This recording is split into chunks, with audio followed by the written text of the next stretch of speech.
Hello everyone, it's me Reece with Memory Card Full, and today I brought back a feature long since past, and it is called Cuisine Royale, but I've done it a little bit differently, and I'm going to give you 5 reasons you should be playing Cuisine Royale right now. Die, you bastard! So I'll get started then, shall I?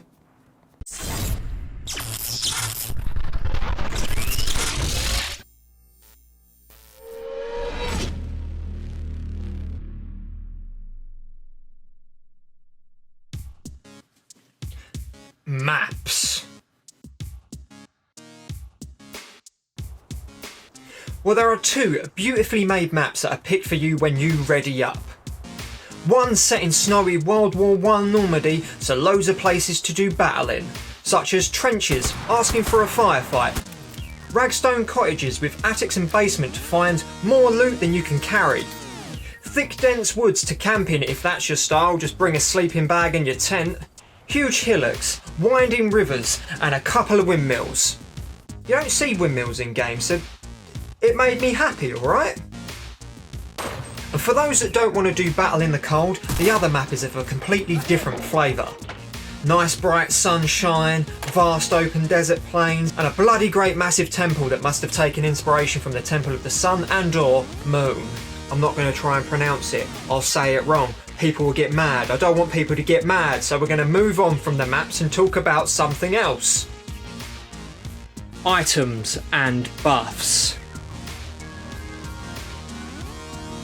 Now these items and buffs range from eagle-eye glasses that reduce recoil by 50% and up reload speed by 40, to more outlandish things like bunny slippers that triple the height of your jump.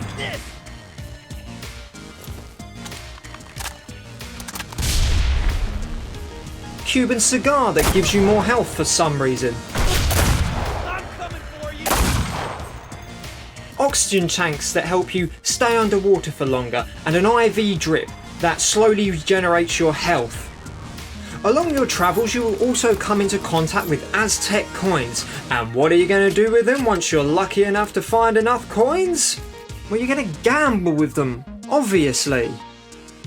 If you so happen to see a slot machine on your travel, well, have a little flutter because 1, you might get something that will give you the advantage, 2, you can't take it with you, and 3, well, it's a risk-reward scenario because in my personal experiences, these lull you into a false sense of security. By, you put your money in, it makes the noise that you're going to do something and get something good, and then it throws live grenades at you. In fact, I can show you that right now.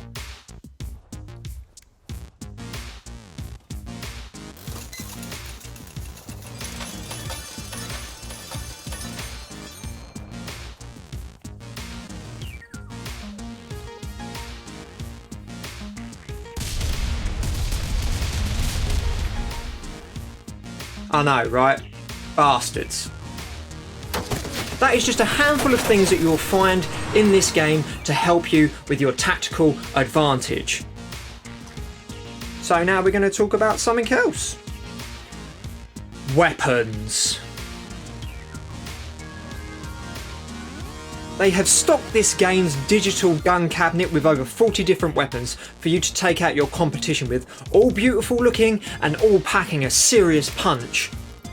They got the snipers, they got the LMGs, the HMGs, the pistols, the grenades, the mounted turrets, and if you're lucky enough, you might find an RPG, and it's an absolute devastator.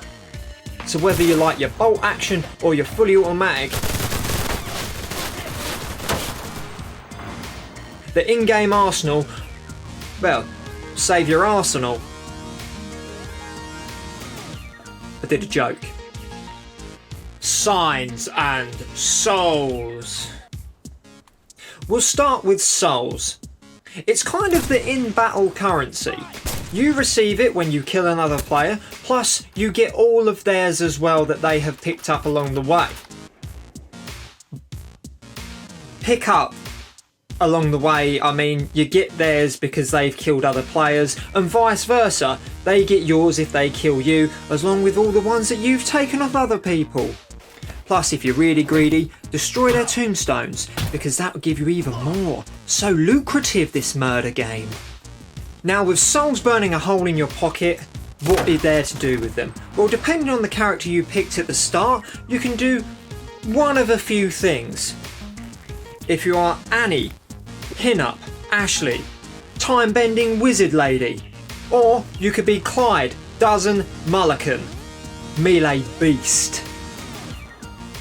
Annie, as I said, can slow down time for a few seconds. It gives you time to get your precision aim long and take it to the fool who's stepping to you. The character that I use most is Clyde because of his beast form ability. He may not be able to use guns in this form, but he runs quicker than a pisshead when they call last orders, and he uses his fist to take out the enemy at close range. Apart from using your souls for your abilities, you can use summon signs to help or hinder players on the battlefield. From boosting recoil in weapons, making everybody run quicker, giving life and taking it away, and of course the one that I'm working towards personally is the zombie apocalypse.